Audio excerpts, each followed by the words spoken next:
Here are today's top stories. President Duterte signs the law increasing the pension of veterans and allowing certain employees to work at home.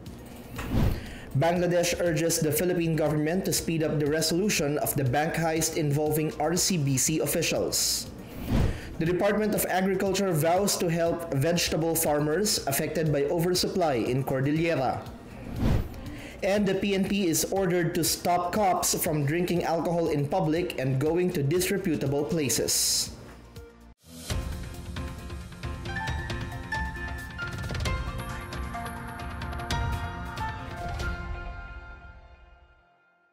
Good day, I'm William Theo. Welcome to the PNA Newsroom.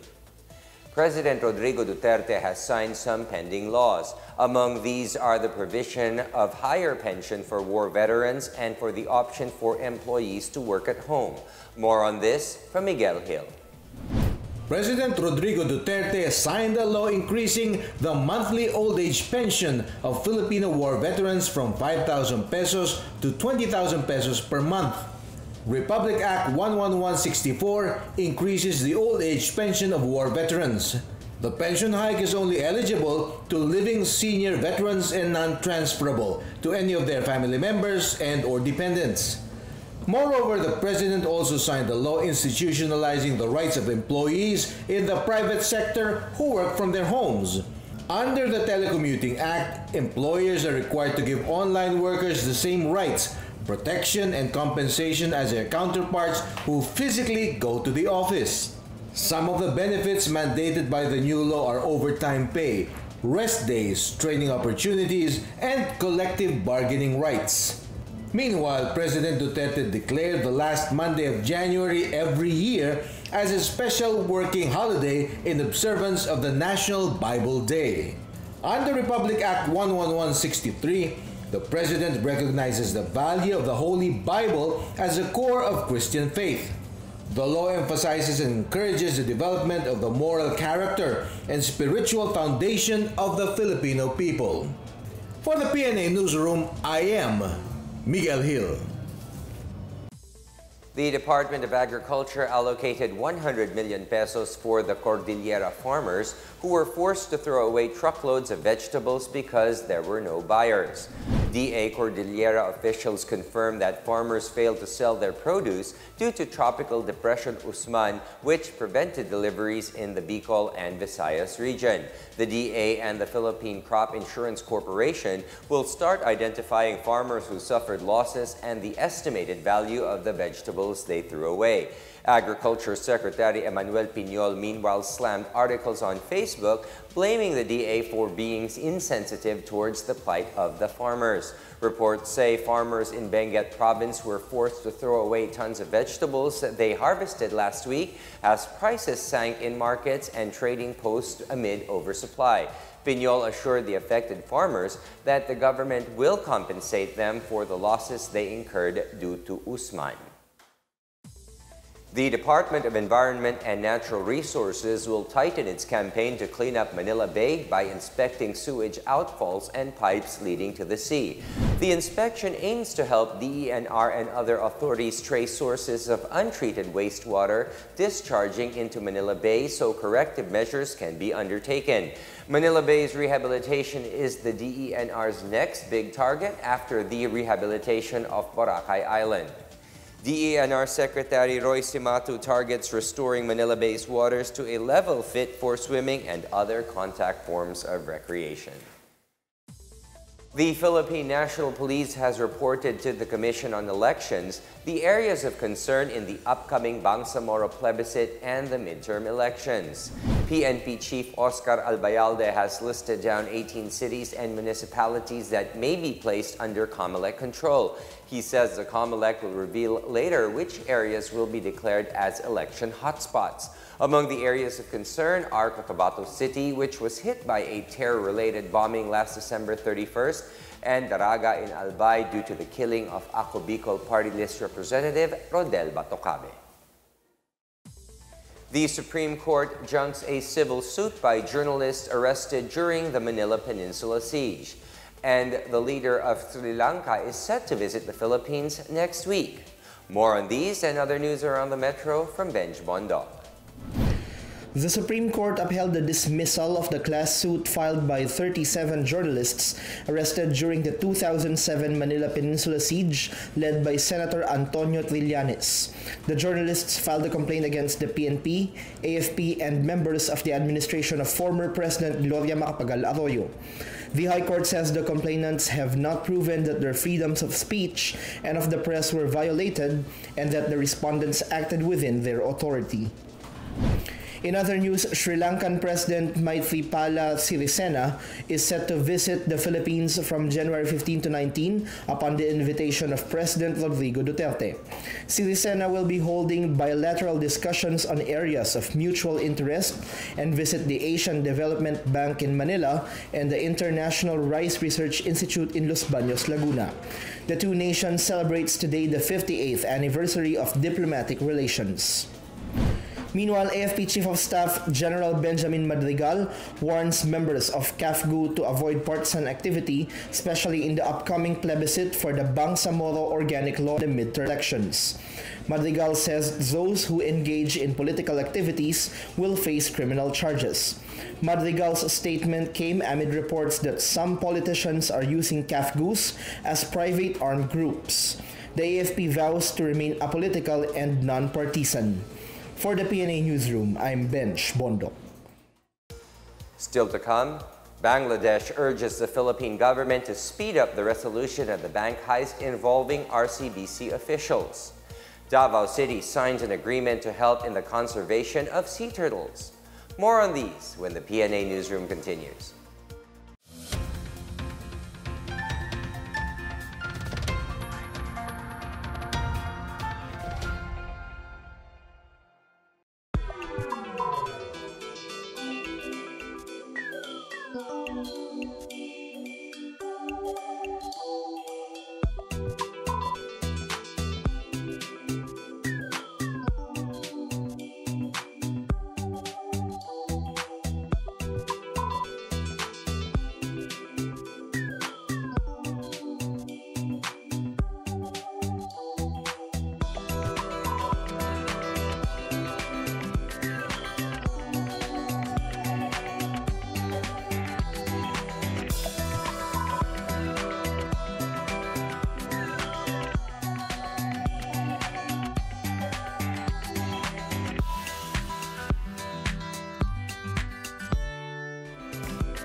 The Bangladesh Embassy in Manila urges the Philippine government to expedite the case against the bank officials involved in the $81 million Bangladesh bank heist.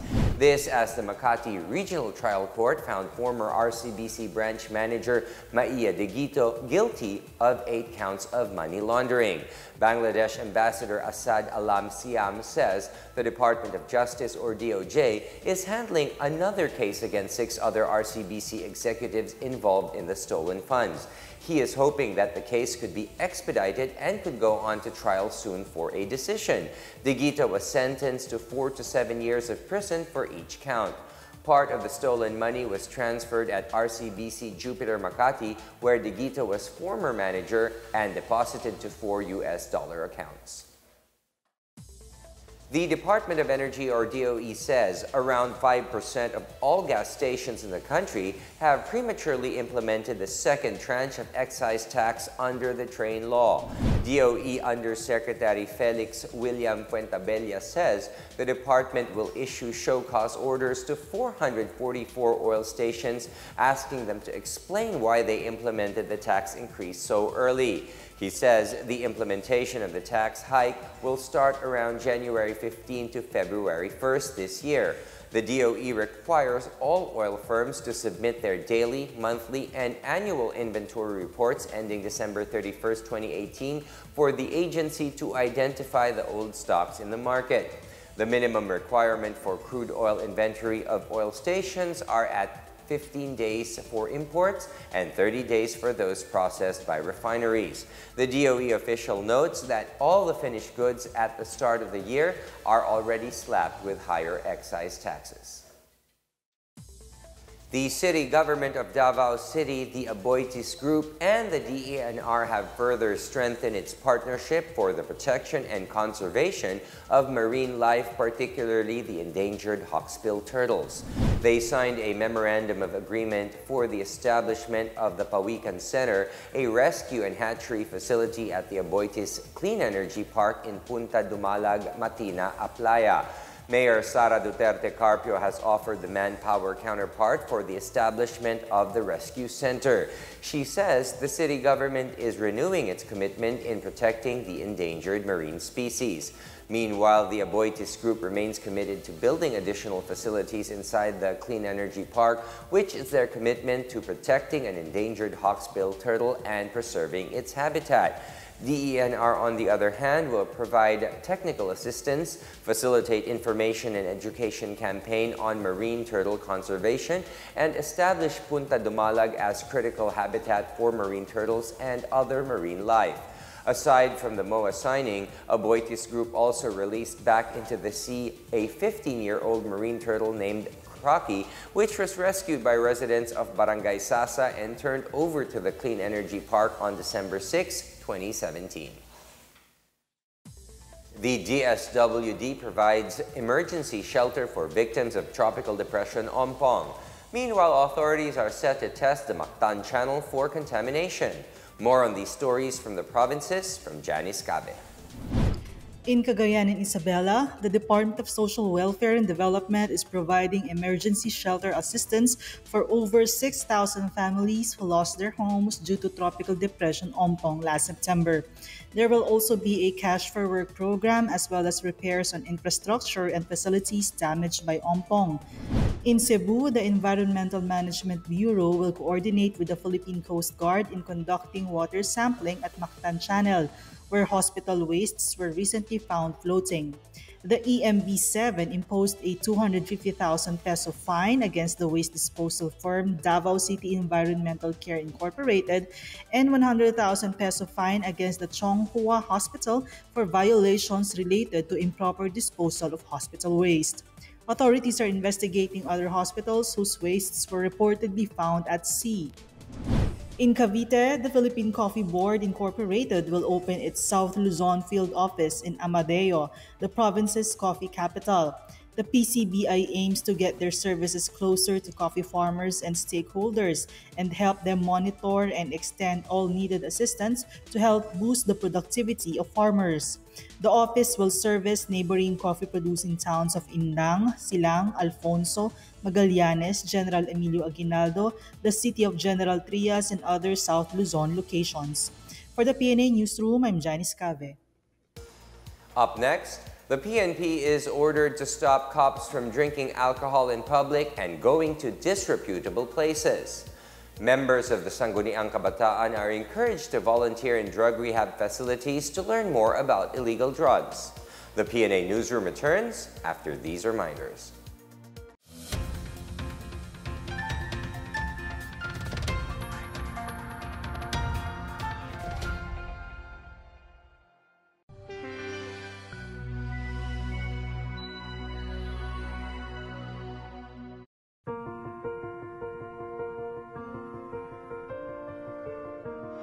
Prior to, nagkaroon din muna kami ng prioritization kasi nung naka-receive kami ng memo from the central office na we only have 171,000 plus na allocation na dapat muna tayo ng prioritization based on age. So magsisimula kami sa pinakamatanda hanggang doon sa maabutan ng allocation namin. For Region 8, nag-strategize kami na i-prorate siya sa lahat ng LGU.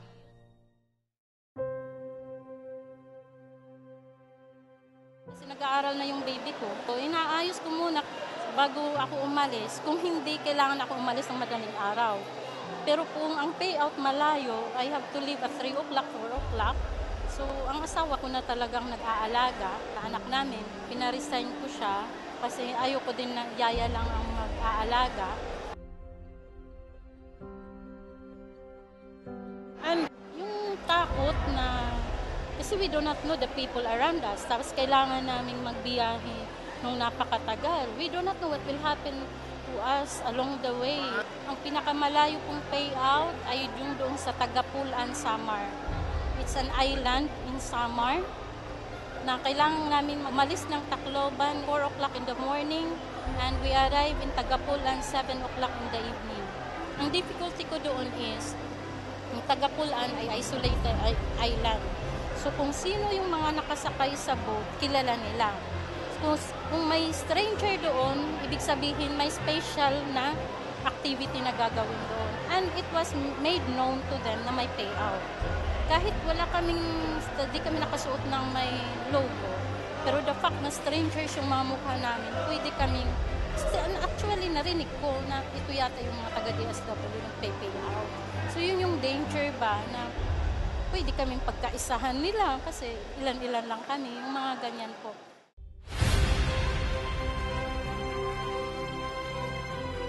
Feeling siya in the sense na maraming natutulungan, may mga senior citizen kang napapangiti, alam mo na may mga senior citizen kang binigyan ng assistance na yung iba sa kanila hindi pa nakakain, walang bigas sa araw na yun lang ang inaasahan.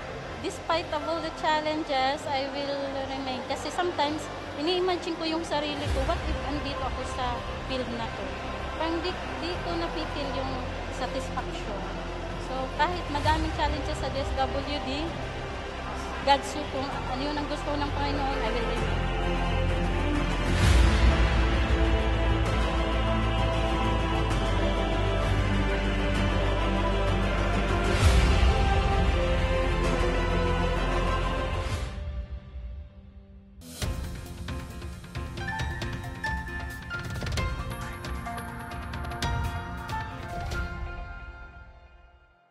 The Philippine National Police, or PNP, is directed to ensure that cops conduct themselves properly in public.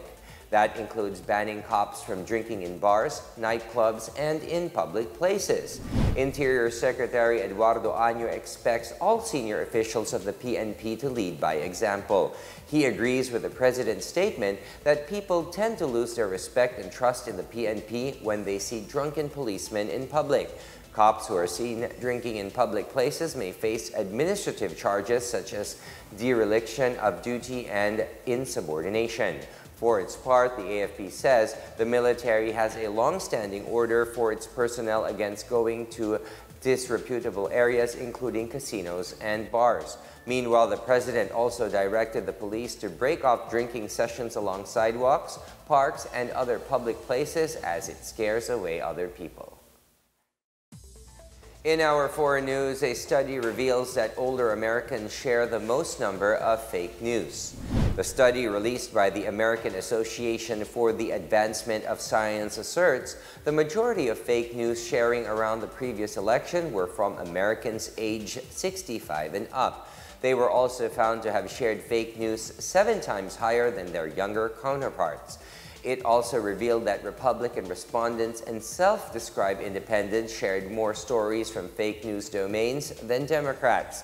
The study clarifies that Democrats are likely to do the same had the same news sources favored their choice of candidates. The study points to a lack of digital media literacy as a possible reason for the uptick in elderly Americans sharing fake news articles and other similar content. A veteran sportsman appealed to sports officials to work together to win gold medals in the 30th Southeast Asian Games, which the country will host this year. Taekwondo Olympian Monsur del Rosario urged sports officials and athletes to set aside their differences and ensure the country's success. Del Rosario stressed that the Philippines, as the host nation, must do its best to win as many gold medals as possible. The athlete-turned-public servant from Makati hopes to get full support from both the Philippine Sports Commission and the Philippine Olympic Committee in the coming SEA Games. He recommended fellow Taekwondo champion Stephen Fernandez, former national rugby player Ada Milby, and Netball Philippines President Charlie Ho to join him as Deputy Chef de Mission. The youth is constantly encouraged to take part in nation building and uplifting the lives of Filipinos. In Baguio City, members of the Sangguniang Kabataan are urged to volunteer in drug rehab centers to widen their awareness on drug abuse. Janice Cave has the story. In Baguio City, Sangguniang Kabataan organizations are encouraged to do volunteer work in selected drug rehab centers. The volunteer programs will increase the youth's awareness on the ill effects of illegal drug use and substance abuse by meeting and talking to clients undergoing drug rehabilitation. Counselor Levi Lloyd Orcales says, by personally knowing about this process, the youth can learn more, which will convince them not to be involved in illegal drugs. Orcales, who authored Resolution 394, series of 2018, says the measure encourages the youth to boost their participation in nation building. The resolution cites a provision in the 1987 Constitution which recognizes the vital role of the youth in nation building. Baguio City has a daytime population of 450,000, one-fourth of which belongs to the youth sector. For the PNA Newsroom, I'm Janice Cave. Let's now check out the weather forecast for Metro Manila and the rest of the country.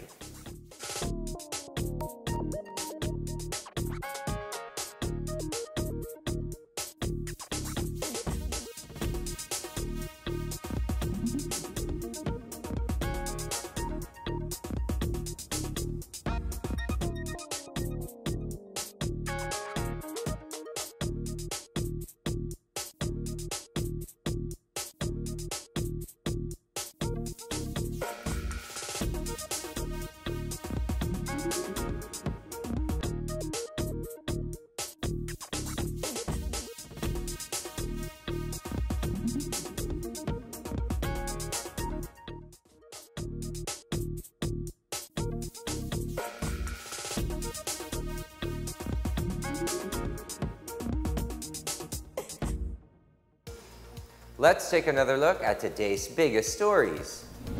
President Duterte signs the law increasing the pension of veterans and allowing certain employees to work at home. Bangladesh urges the Philippine government to speed up the resolution of the bank heist involving RCBC officials. The Department of Agriculture vows to help vegetable farmers affected by oversupply in Cordillera. And the PNP is ordered to stop cops from drinking alcohol in public and going to disreputable places. Thank you for watching another edition of the PNA Newsroom. To check out these and other stories, visit the PNA website or follow the Philippine News Agency on Facebook and Twitter. For more stories about the government and how it serves the Filipinos, look for these hashtags in all of our social media platforms and websites. And that's your daily dose of the latest news and information that you need to know. From the PNA Newsroom, I am William Theo. Good day.